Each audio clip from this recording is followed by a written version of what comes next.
Going. And let's see if it loads up. Okay, we got our 5, 4, 3, 2, 1. I'm John Miglosh for the WDMA. Searching the world for marketing news for you today. I never know what's going to happen on that, but I hope you enjoy it.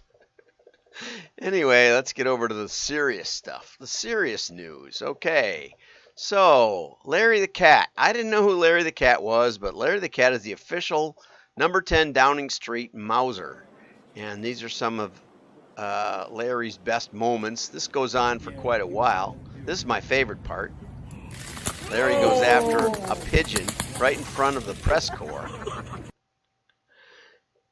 And apparently Larry is the official cat, because look at this. They let him in without any ID except his collar. There he goes. So now that you've seen who Larry the Cat is, let's get over to the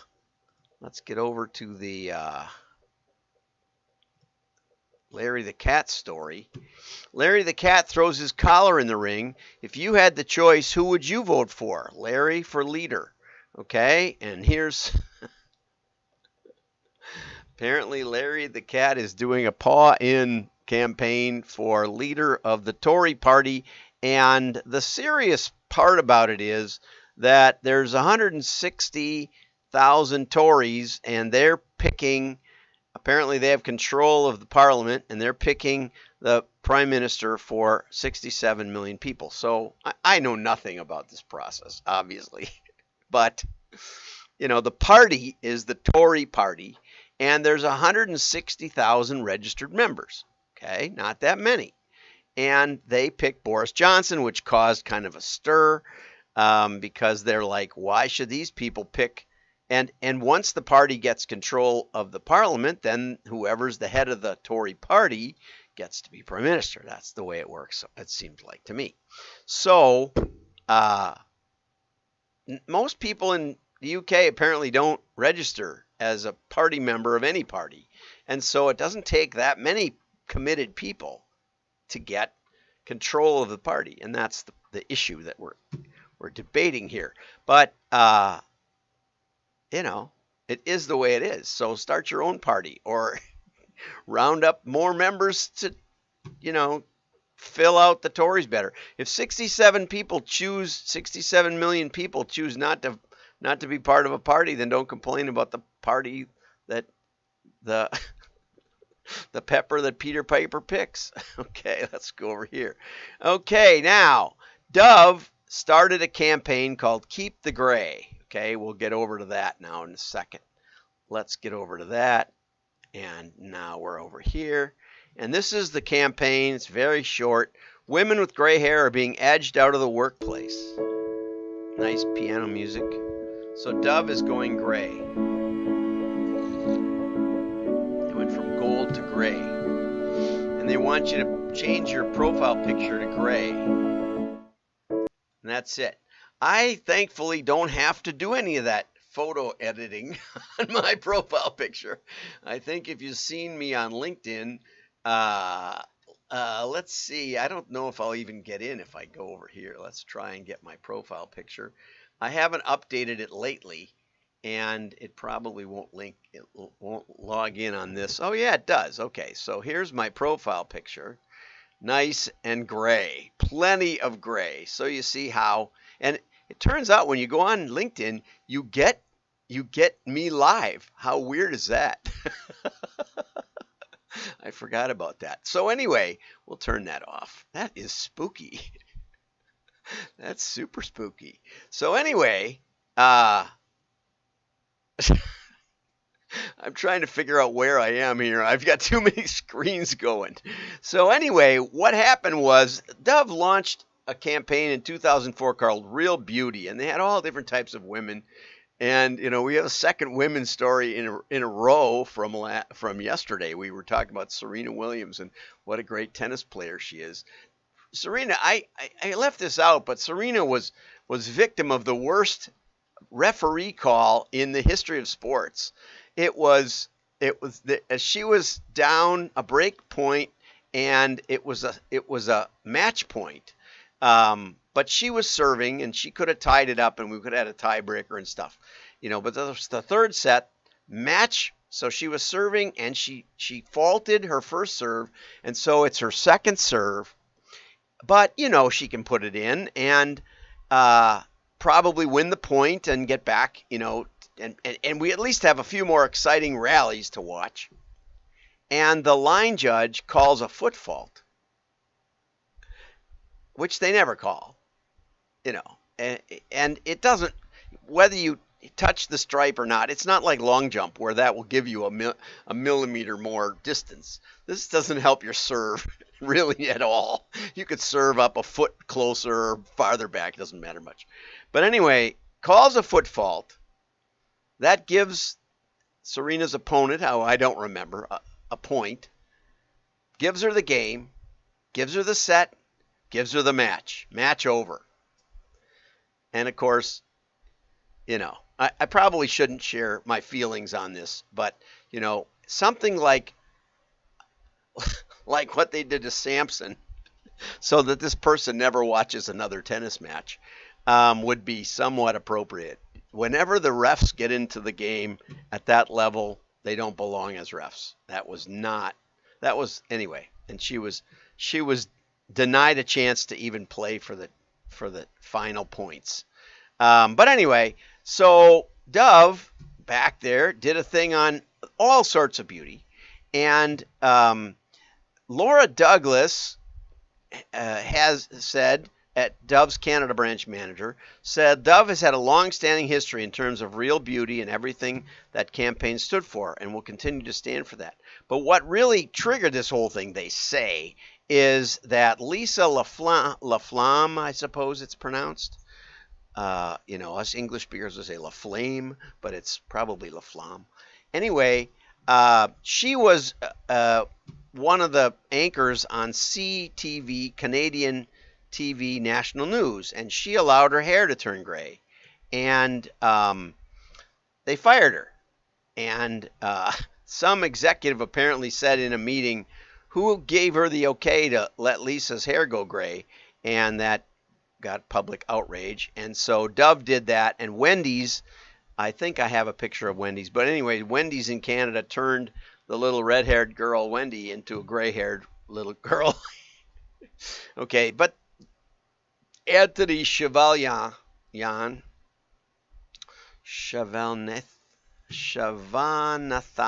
probably Chevalnathan. This is bigger than just one person. It's about all women, young and old, being able to age the way they choose on their own terms. Now, to me, of course, I just shaved my beard off. And part of the reason I did was because when Jon Stewart, I used to follow, and Dave Letterman, and I think that's his name, Jon Stewart. Anyway, they both retired, and they both grew big, bushy, gray beards. And I thought, how could somebody like that even be relevant? I mean, they were on talk shows and stuff, and I thought, they're not relevant. And so I thought to myself, hey, but you've got gray hair, you've got a gray beard. Maybe you're not relevant. Maybe people think you're not relevant. And so it's not just about women, of course. It's about how we view other people, how we make judgments about people, right? And we make judgments. And so you can choose the way you age, but you also have consequences for that choice, right? Maybe it does say to people that you're no longer relevant. I don't know. It's hard to say. I welcome your thoughts on this, right? Do you have gray hair? Do you dye your hair if you're older? I did for a while when I was building a multi-level, and did pretty well at that. But then when those days changed, actually Miss Clairol discontinued their men's product. So I said, oh, well, that's the only one I like. There's another one, but I don't like it. So that was that. I turned 60, and I thought I'll let myself go gray. But I would just say people with gray hair may be being edged out of the workplace. If you have some story to tell, I'd love to hear it. Which brings us to, I was going to cover Wm-Sonoma announces record-setting quarter. They do have a catalog request spot on their homepage. And so I welcome them as doing well. Apparently, they're still mailing catalogs. I'm going to request one just to see what it looks like. And up, up, up, which is great because a lot of people aren't.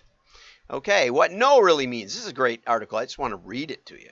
Okay, this is from Bill Farquhart's son, but it's by Bill Gillespie.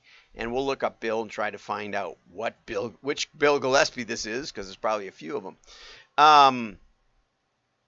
So hear this instead. So Bill was calling on an Atlanta advertising agency in 1979, which is around when I was selling printing. 77, 78, I think I was selling printing. I started talking about presses and folders. I also showed samples, and like so many, said we're a high quality printer with really good service, right? And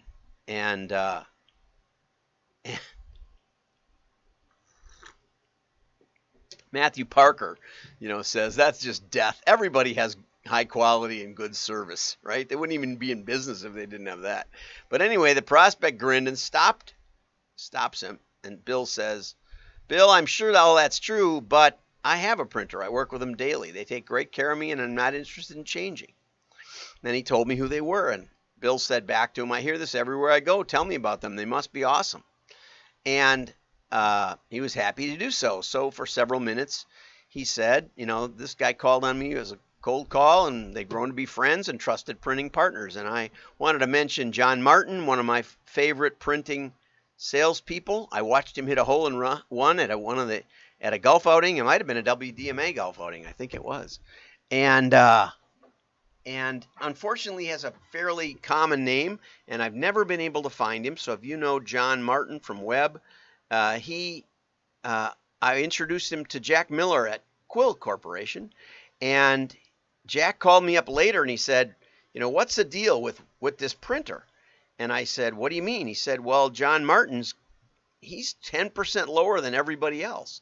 And I said, well, you know what John is able to do, or will do for you, is John will be able to figure out really precisely what press fits your job best. And sometimes he'll come to me and he'll say, if we could trim a 1/16 of an inch off your catalog, we could run it on this other press that's twice the size, and it'll fit perfectly, and it'll save me a ton of money. He'll really figure out where's the best place to run your job. And Jack said, great, thanks. So Jack bought 40 million copies of his catalog from Webb and from John Martin. I called John back later and I said, because even at 30 cents or something, that's still $12 million. I said, if I would have asked, could you have given me like 3% on that job or something? He said, oh, sure. Right? So that's like hundreds of thousands of dollars I passed up. But I was just trying to be nice to Jack. He's a nice guy. Anyway, so Bill says, I wasn't arguing. I wasn't trying to suggest we were better. I wasn't criticizing his supplier choice. He liked me well enough. He just had a printer. And I wrapped up the meeting and I left thinking it was friendly but a failure. It was a no.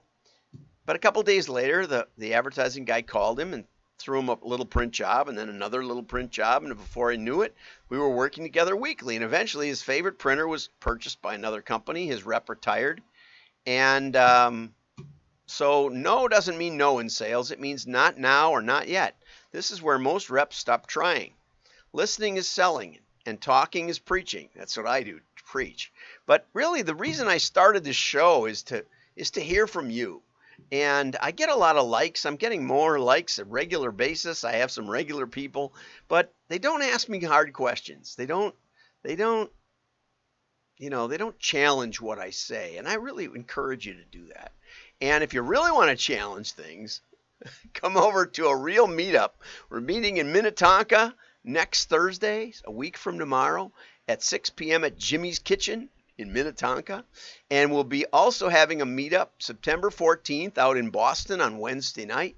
I just got Dana's invite to the CEO breakfast. I wrote to the Namoa people saying, hey, what about the CEO breakfast?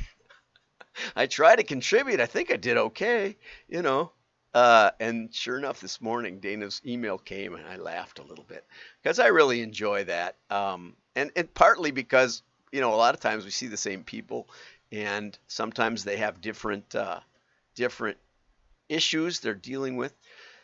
Phil Weiland, I got to meet there, and John from R.R. Donnelly, and or he got the printing part. Anyway, a lot of nice people. So he said, don't debate, valid, just keep in touch, which is what we do here. Uh, my sales cycle is about 10 to 15 years, and eventually someone comes back and says, hey, we'd like some help with our segmentation or our creative or something like that. Best practices. So have a great day. Don't forget, no means maybe later. Keep in touch. Engage. And I'd love to hear your questions.